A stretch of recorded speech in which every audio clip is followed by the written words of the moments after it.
Nearly there. Really quick video on box and whisker plot.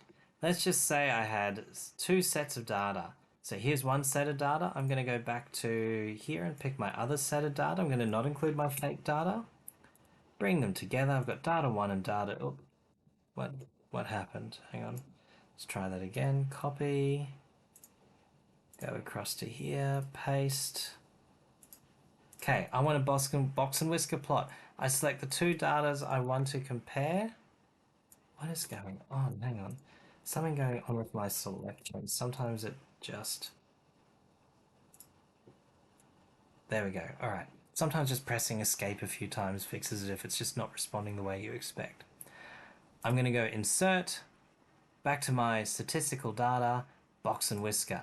These are not great box and whisker plots, and this is not a video on what a box and whisker plot means. It's just how to get some basic box and whisker plots in Excel. What would be nice to know is which is data 1, which is data 2. Here, I'm just going to select my graph. Up the top, it says add chart element.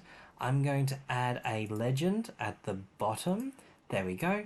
Data 1, data 2. And I don't need this number 1 down here in the axis. I can actually select the axis and delete it. And there we go. Data 2. There's my box and whiskers.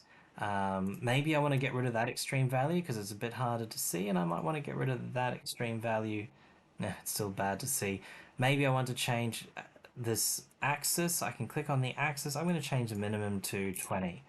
There we go. That's a much better box and whisker plot. These boxes are getting a bit better. I might actually change that to 22.